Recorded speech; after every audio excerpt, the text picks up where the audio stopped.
Hello, everyone, and thank you for taking the time to be with us here today. We're very excited to have JP Laporte with us. JP founded Integris Pension Management with the intent to provide better solutions for investors looking to minimize taxes while protecting their assets. He's worked over the past decade as a pension lawyer for a number of prestigious firms in Toronto, and he's dedicated himself to improving pension legislation. He's been often called as an expert witness on pension matters before the House of Commons Standing Committee on Finance.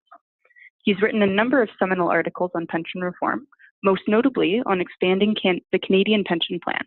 He was educated at the University of Toronto, Osgoode Hall Law School, and the Institut de Haute Politique de Paris. In recognition of his various contributions to the development of new forms of retirement saving plans, JP was awarded the Queen Elizabeth II Diamond Jubilee Medal in October of 2012. Now, at the end of this presentation, we will have an opportunity for a Q&A. So if you have any questions, please type them into the chat and they will be addressed at that point. Today, we are going to be speaking about the personal pension plan in the context of advanced tax planning for business successions. And when I use the acronym PPP, most accountants run to their Income Tax Act and start looking for it. And of course, they can't find it there, because PPP is a registered trademark that Industry Canada has given to my company, Integris Pension Management, to describe a personal pension plan. But legally speaking, if I'm putting my pension lawyer hat on, personal pension plan is simply a registered pension plan under Section 147.1 of the Income Tax Act. So why do we talk about personal pension plans? The reason is that this is a product that was engineered to address the lack of pension solutions for business owners in the private sector. And when I say business owners, I also include in that category incorporated professionals like doctors, dentists, lawyers, accountants, chiropractors, and so forth. The personal pension plan is similar to an individual pension plan, which is something you can find in the Income Tax Act. But because it is more flexible, it adds more flexibility for younger participants or members, and for those who have lower revenues, lower T4 income. The target for this product, or this solution, I should say, are business owners and incorporated professionals aged anywhere between 30 and 71, receiving T4 income from their own corporation. So really is for the shareholder, owner-operator, and their family members. So we'll get into some of these a little bit later. So what exactly are we doing with the personal pension plan? Well, big picture, we are financing two distinct periods of time. First, of course, from the day that we put the plan in place until retirement, we're financing current service, meaning annual contributions. We're building up pension credits so that at the end of the day, we will have a large pool of capital to rely upon to pay out a pension.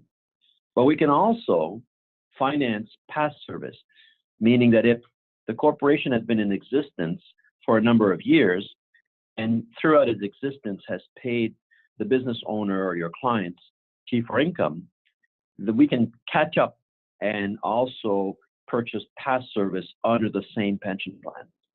So at the end of the day, when we combine these two sources of monies into the fund, into the pension fund, we have one massive pool of retirement registered assets available to pay the monthly benefit out of the pension plan. But why would anyone care about using a personal pension plan? There are lots of other solutions out in the market, including the RRSP, which has been around since 1957. So why would we bother with this type of plan? Well, one reason why we would care is because on an annual basis, and I was speaking just a minute ago about current service costs. So on an annual basis, we are allowed to put more money in a tax sheltered environment and thereby claim more corporate or tax deductions in a PPP than we could in the other types of tax assisted plans under the Income Tax Act. So this chart is helpful because it shows us in a single picture the maximum tax deductions depending on the type of plan we're in. So if you look at the green line, you will see that in 2019, the most that anyone can put in an RSP in 2019 is 26,500, which is the green line. The orange line is what we call the IPP, or defined benefit component tax limit. So it's driven off your salary, just like the RSP is, but it also age. So the x-axis of this table shows you the age of the plan member or the client. So you can see graphically that folks that are below the age of 40 or around 39 are penalized if they were to use an IPP to save for retirement. Whereas with our using the defined benefit component or the defined contribution component, the blue or pink, or not pink, but the purple line, you can see that younger participants can put significantly more money in a tax-sheltered environment using the defined contribution limits than under an IPP. As between the defined contribution rules limits and the RSP limit in any given year, you can see that there's a slight, very small, modest advantage to being in the personal pension plan. This year, the gap is $730. Last year, it was only $220. The year before that was $440. So there's always a small gap, but the gap is always to the advantage of the defined contribution rules. So why are we having this webinar today? Well, we want to know if this is a product that can help accountants. And we believe that this product is extremely well suited for accountants who have small and medium-sized business owners as part of their clientele. Why? Because the PPP provides a novel, tax-efficient way of transferring taxable corporate cash that's held by a client within their Canadian-controlled private corporation into a tax-sheltered personal pension vehicle, the PPP.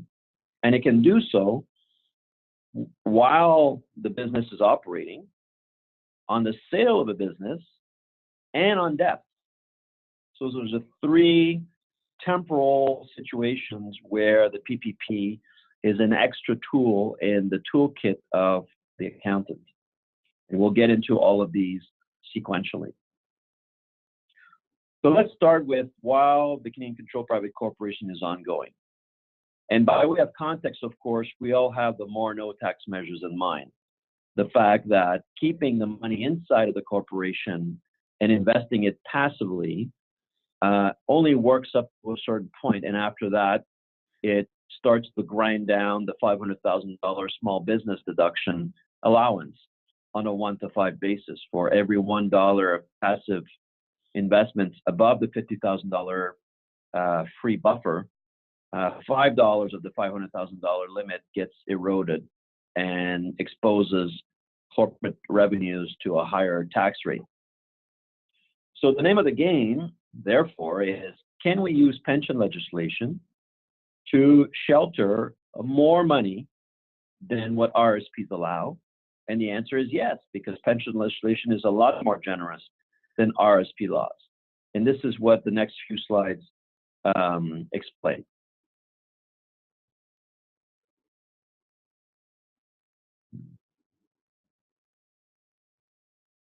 So, I'm not. Maybe I'll ask Shelby to move along.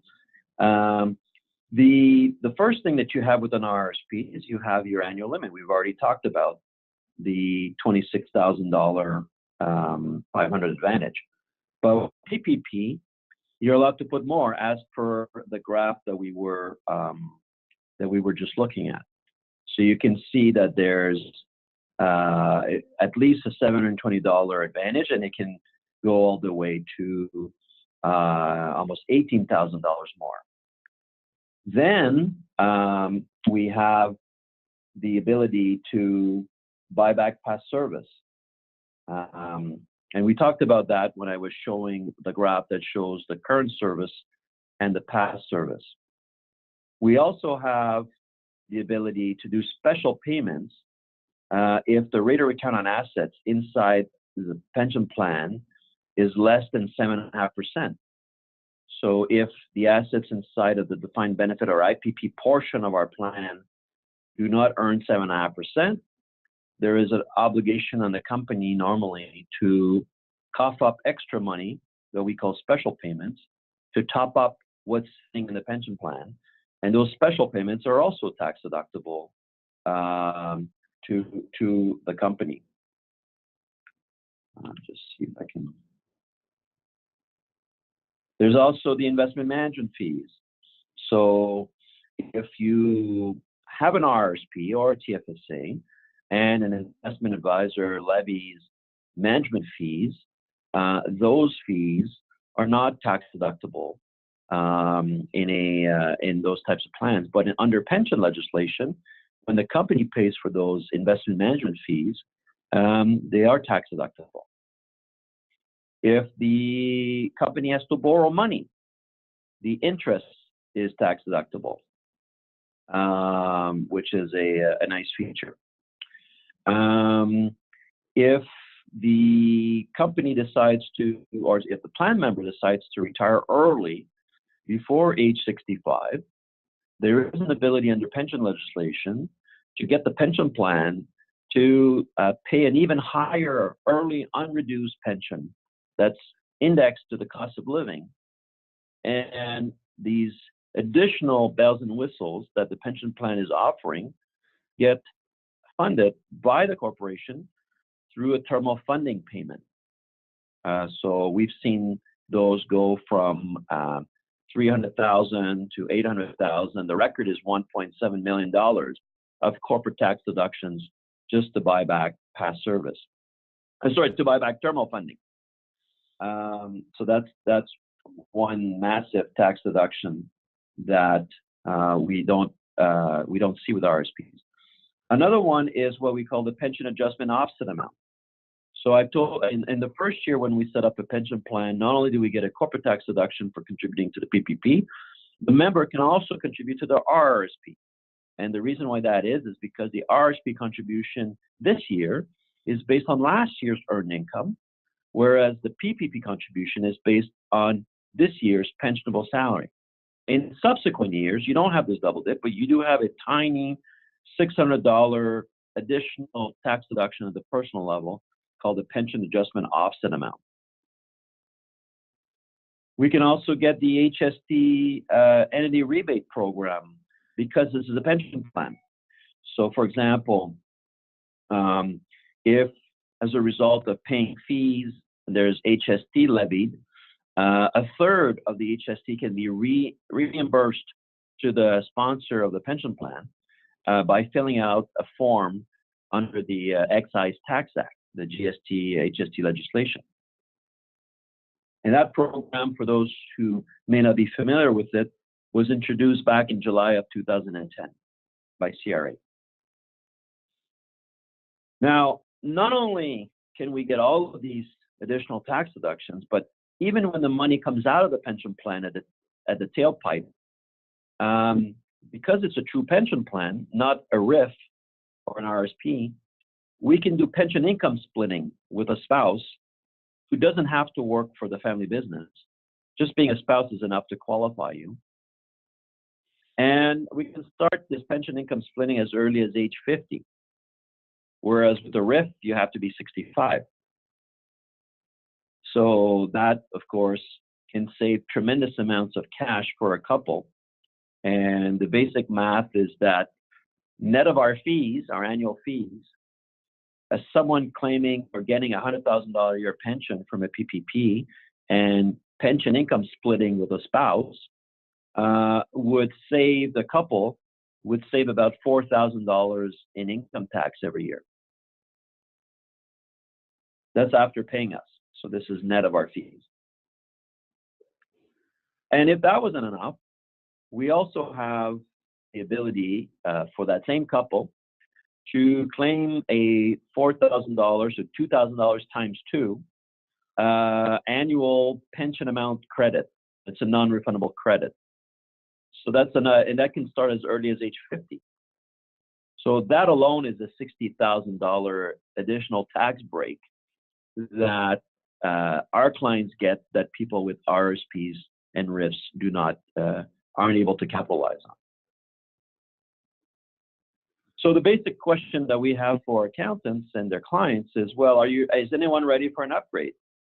98% of business owners in Canada who are using the Income Tax Act to save are in RSPs, and 2% have migrated and upgraded to a pension solution.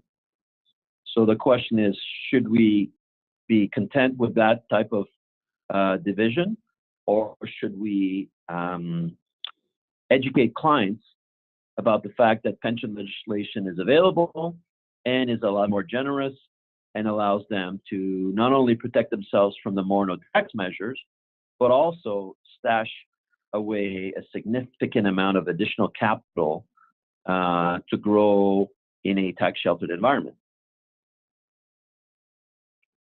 And we're doing this for what? Well, we are definitely, at the end of the day, the name of the game is to ensure there's a bigger pension nest egg for our clients.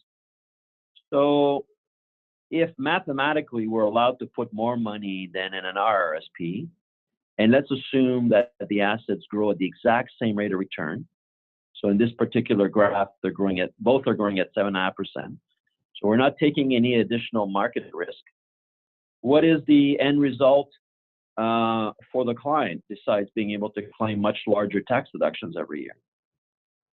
Well, it's over $1 million of extra wealth that's going to be available to fund their retirement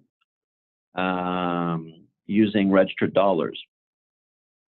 Now, of course, if someone doesn't do a personal pension plan and stays with an RSP, the extra dollars that could have gone into a PPP but did not, because you couldn't, could have been saved elsewhere, perhaps in a non-registered account, a side account. So when you factor in that and you do an apples to apples comparison, the $1 million gap will shrink to usually about half. So we're looking at a $500,000 net advantage to the client after paying the fees that's available, but that people are not realizing because they've never heard of this. Now, I did want to talk a little bit about terminal funding, because I mentioned it briefly when we were looking at the stacks, but it merits a little bit more time. So terminal funding, because it is the largest corporate tax deduction available under pension legislation, it dwarfs the purchase of past service, and it also dwarfs annual cumulative current service cost contributions. These, the benefits that we're funding with terminal funding breaks down into three categories: early retirement subsidy pensions, temporary CPP bridge benefits pension, and the ability to fully index the pension to the cost of living, the consumer price index.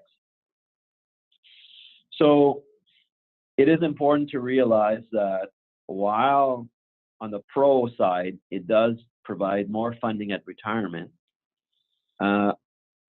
there is the restriction that in order for terminal funding to be triggered, we do need the client to select a fixed pension. So we cannot do terminal funding and then collapse the plan and try to move it into a LIRA or a life income fund. That is not an option. So it's not for everyone, because some people may not continue their corporation once they retire. But where we're talking about a family company, all of a sudden, the terminal funding deduction becomes quite appealing. Let's use the context of the lifetime capital gains exemption as an illustration. So we all know that if a Canadian shareholder of a small business company or corporation wishes to trigger the lifetime capital gains exemption, a certain number of criteria must be met first. And so one of the restrictions, and I know that I'm speaking to a room full of accountants, so this is nothing new, but having too much passive business income inside the corporation will taint the company and won't qualify it to trigger the lifetime capital gains exemption. So what a lot of accountants have recommended over the years is simply to do an intra-corporate dividend of this passive cash out of the operating company whose shares we're trying to sell and remove the problem, thereby purifying the business.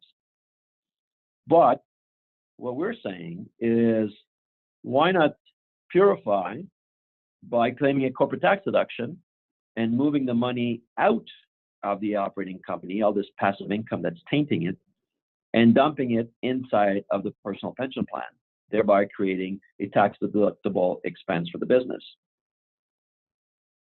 So for example, if we're doing a sale of shares and we want to trigger the lifetime capital gains exemption, by setting up the PPP and recognizing past service and terminal funding, this creates massive tax deductions in the operating company and allows it to move the passive income into the personal pension plan, where it's no longer on the balance sheet.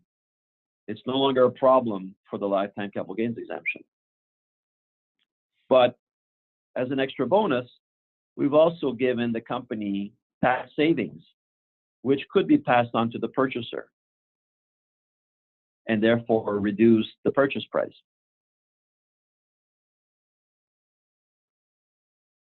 This also works where a CCPC is not triggering the lifetime capital gains exemption, but is doing a sale of assets. Because in certain circumstances, where certain corporate assets are sold, there might be recaptured depreciation. And I'm thinking here mainly of real estate and land that are often sold at a price that's much higher than the depreciated value. Well, in order to counteract this tax bill that's triggered by the recaptured depreciation, what better way to mop up this tax than by using the proceeds of the sale of these assets and to fund past service, current service, and terminal funding?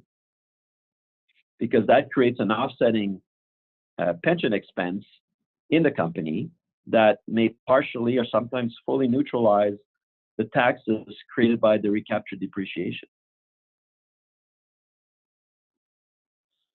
Now, where again in the realm of succession planning, if we have the kids who want to buy the business from the parents, but the business has inherent value in it, it has some passive investments.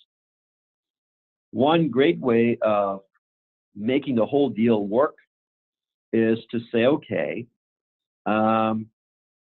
let's finance the acquisition by the kids of the business by taking cash that's inside of the corporation and transferring it to the name of the parents through their personal pension plan. So that, of course, reduces the cost to the children of purchasing a stake in the company, because in a way, it's almost done on an earn-out basis.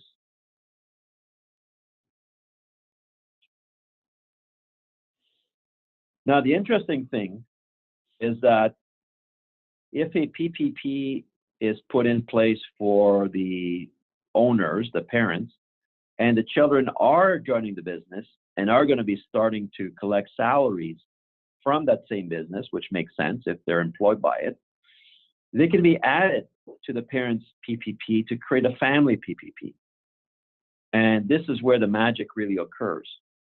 Because unlike with an RSP, let's assume that there is no spousal rollover permitted because there's no spouse in the picture on death, or if both parents die at the same time. Unlike the RSP world, where you have a deemed disposition on death, In the pension context, there is no such deemed disposition, and we'll go through an example to explain what I mean by that. So here we have a simple example of a family corporation with one parent, maybe a widow or widower, doesn't matter, and two adult children that are now going to start working for the family corporation.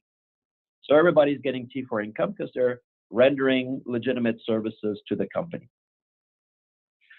So stewards would come in and set up a family pension plan and allow the individuals to contribute to this global communal pool of assets. And we'd be using the defined benefit component of the plan, at least for past service when it comes to the children.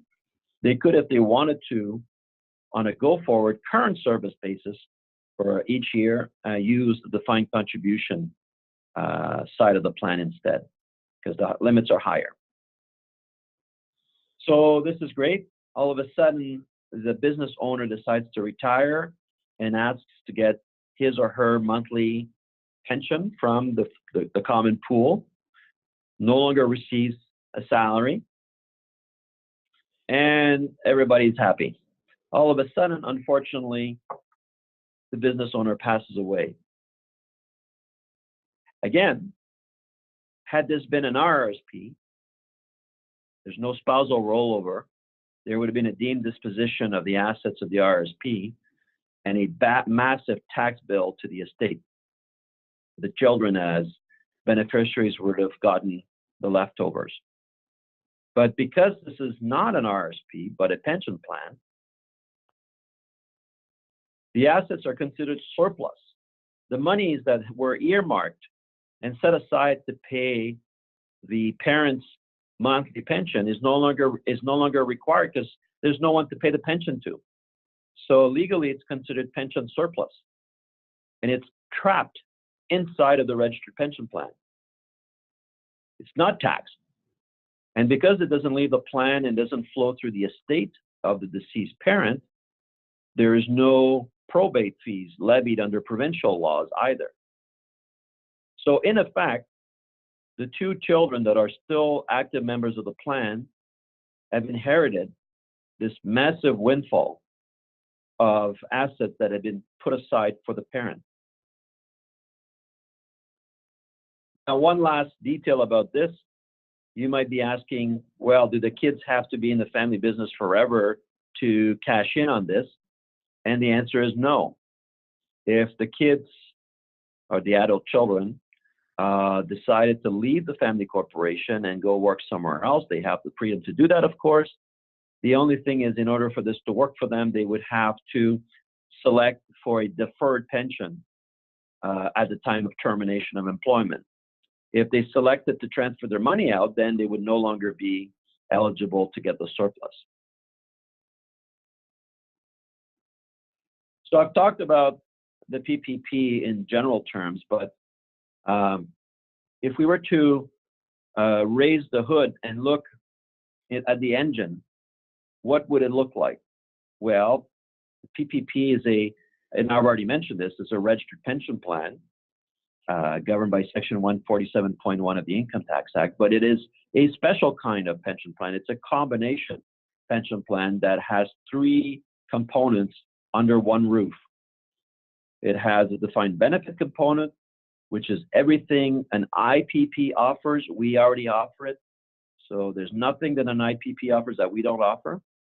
But in addition to the IPP rules, we also have this defined contribution component and this additional voluntary contribution component.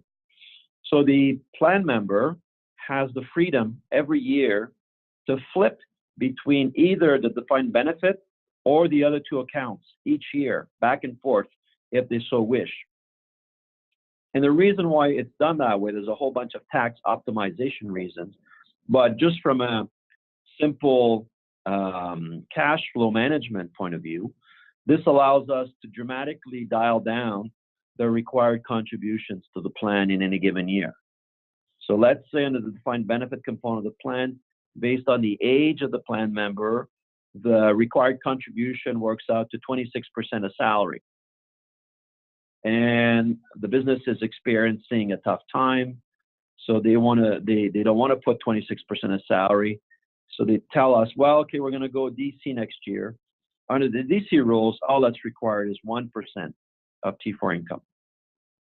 If they have extra cash from their salary, they can always make an additional voluntary contribution under the yellow account, ranging from anywhere between 0 and 17% of T4 income, and contribute that there, and they'll get a personal tax deduction recorded in box 20 of their T4 slip.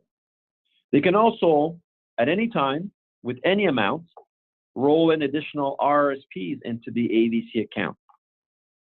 That's done under the authority of a CRA Form T2033.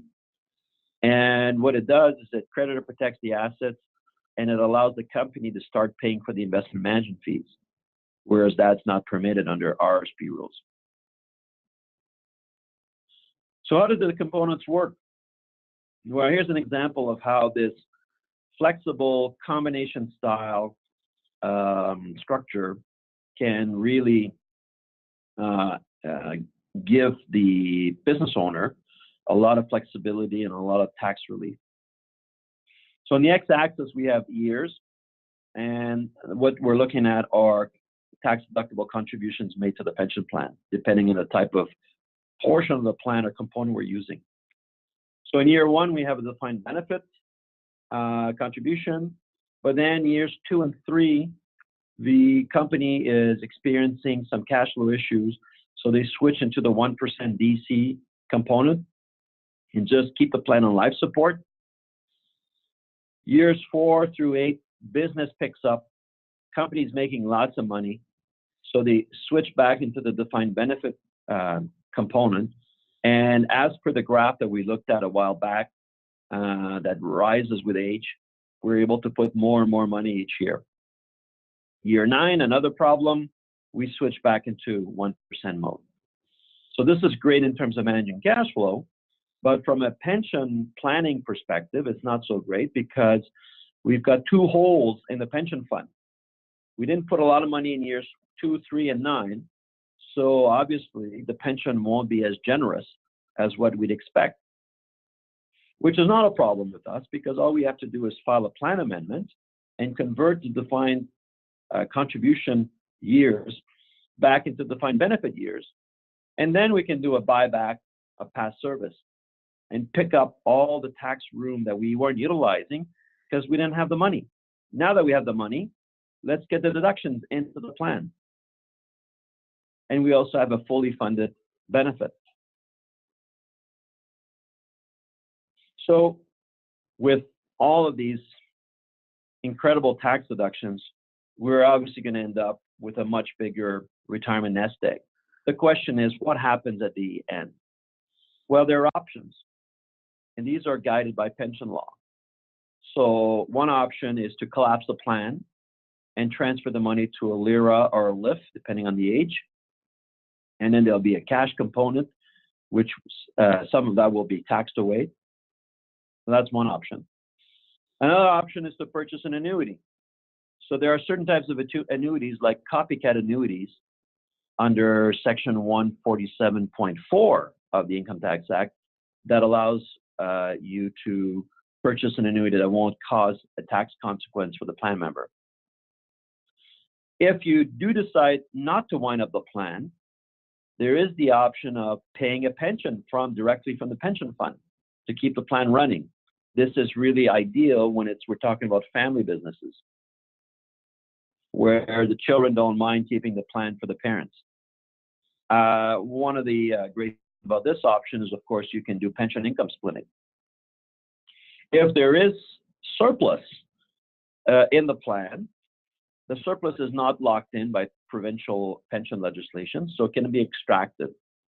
And we can create surplus if we reduce accrued benefits as well. So there's a whole host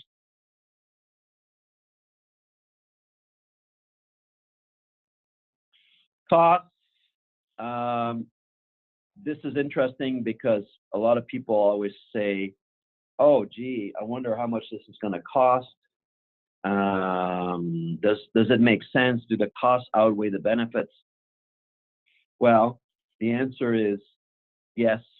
The benefits outweigh the costs, usually from day one, and usually many times over. First of all, we don't charge any setup fees, so you just pay an annual fee. And this is the fees for if Wealth Steward uses their insurance license. There's another costing for the trust platform, which has different kinds of investment options in it.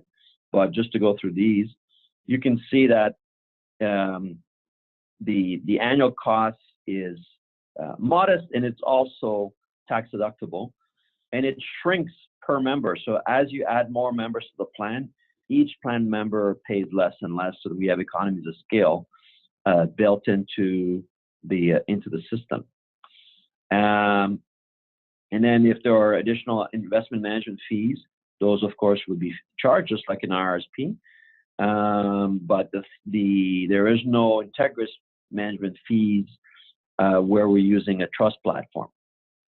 And then if someone decides to wind up the cost because there's some actuarial extra reporting required, a lot of paperwork, there's also an extra $3,000 flat fee that's charged at the very tail end when the plan is wound up.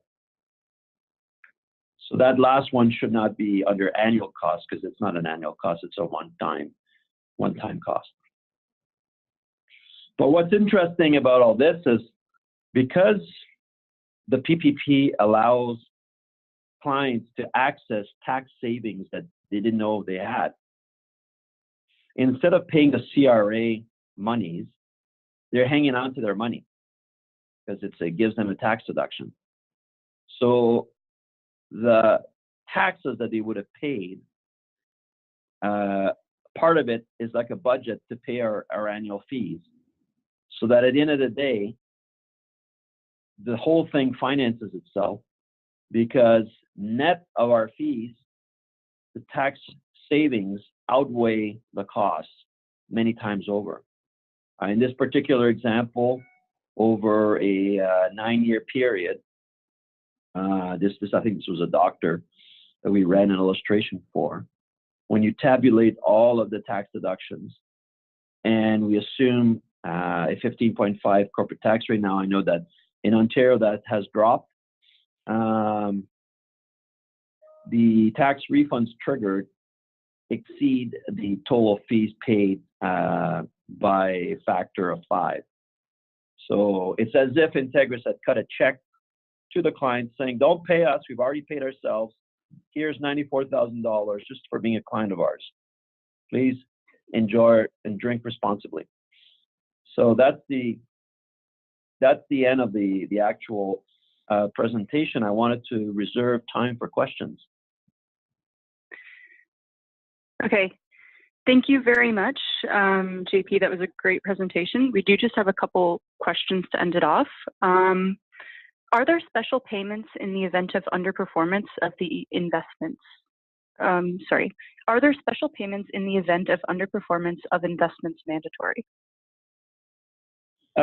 In Ontario, if the client owns 10% or more of the voting shares of their own company, which like for doctors and all that, usually that's 100%. There is a special regulation, Regulation 48, that allows the pension plan and the pension plan sponsor, the company, and the member to file a plan amendment and to reduce the accrued benefits promised by the plan, which has the impact or the effect of eliminating those special payments, because the pension plan is no longer promising as rich of a benefit, so that the monies that's sitting in the pension fund are sufficient to pay that new level of benefit.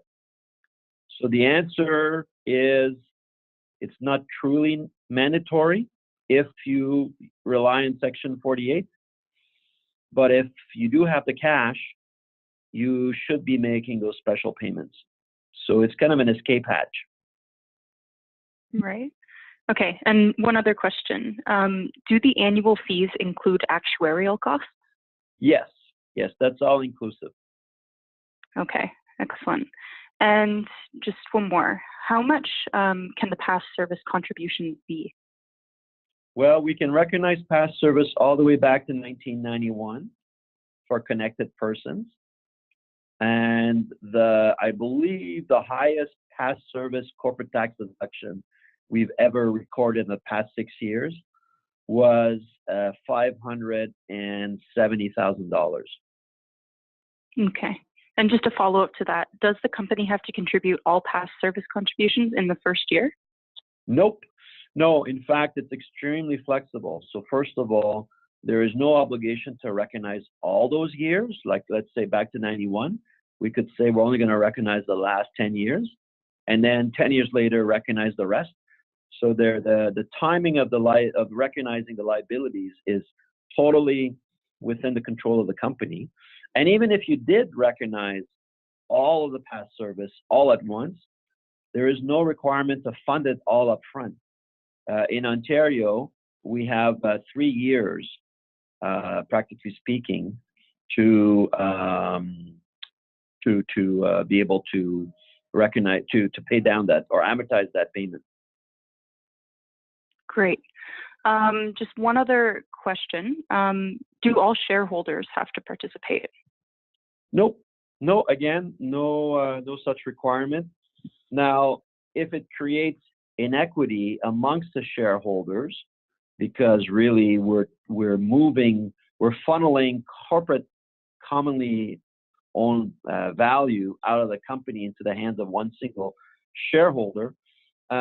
What a lot of people do is they might have different classes of shares, a different series of shares for those shareholders that do not set up a PPP, and they may pay them higher dividends than the one that's setting up a PPP.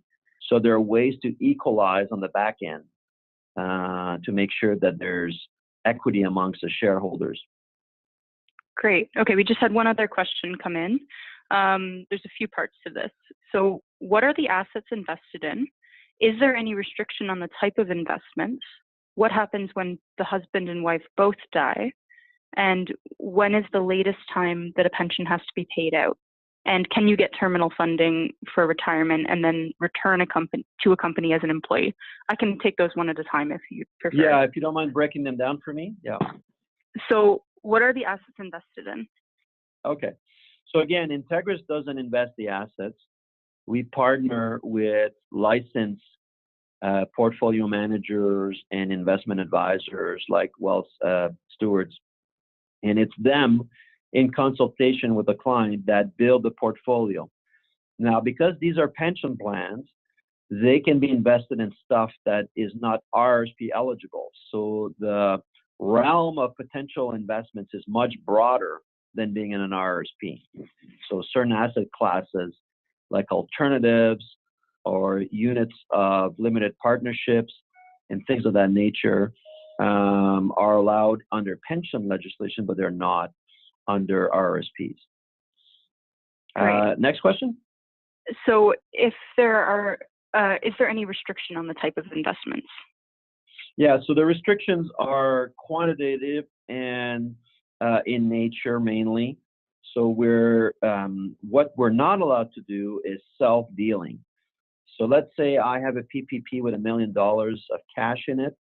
I cannot take that $1 million and buy shares of my wife's convenience store, because Right. that would be considered a prohibited or related party transaction. What I cannot do is buy shares of 5 banks and contribute 20% of my money of the pension plan to buy one stock. There's a 10% maximum threshold in terms of how much of the pension fund can be invested in a single security. So at a bare minimum, I need to have at least 10 investments or stocks or bonds or investments in my pension plan. Okay. But if you meet those two criteria, if you don't self-deal and you diversify sufficiently, then there are no real restrictions on what you can invest inside your pension plan. Okay. And what happens when both the husband and the wife die? Okay, so it depends whether or not the death of the couple, let's say it's a car accident, they both die in a car accident. It depends whether they died pre-retirement or while in retirement. If they die during the accumulation phase, what happens is that the monies go to the designated beneficiaries on record, typically the children, but it could be a foundation, could be a charity. So the monies are paid to those beneficiaries as per the percentages allocated at the time of plan setup. If there are no beneficiaries on record, then the capital, the pension fund drops into the estate of the deceased, and then it's the estate trustee that under trust law or succession law has to figure out who to pay the money to. However, if the death occurs while the plan is in payout mode and they're paying out the monthly pension, then if they both die, then the entire monies, all the monies that were sitting in the pension plan to pay those pensions is considered pension surplus. So under the pension surplus rules, we have options again. One option is for the company to have all that surplus come back to corporate coffers. And that's what we call a surplus reversion. Now that is taxable in the hands of the corporation. However, if the corporation has tax losses, they could offset the taxable surplus with the tax losses. So the company ends up with the cash without having to pay tax on it. So that's one option. Another option is for the company to declare a free distribution of surplus to any remaining beneficiaries. And that would be taxable in the hands of the beneficiaries upon receipt. Okay. So, thank you. And when is the latest time that a pension has to be paid out? 71. 71, okay. So you can defer drawing a pension all the way to 71. Okay. And can you get terminal funding for retirement and then return to the company as employee? That's a good question. Well, for a fact, if you turn 71, you'll have to take your pension because the Income Tax Act forces you to start drawing on your pension. But there's nothing that forces you to retire. So if you're still rendering services to the company, in exchange for those services, the companies can pay you a salary. You just won't be accruing any more additional credits under the pension plan. So that definitely can happen. What we often say to people who want to trigger terminal funding but do not want to hit the golf course and truly retire is we say, hey, you're a shareholder. You're entitled to dividends. So if you want to keep working, just draw on your pension. That's going to kind of replace part of your salary, and then top up your lifestyle with dividends because you're still a shareholder. So you don't have to stop physical activity and work when you trigger terminal funding in retirement. You can still show up to work and play an active role.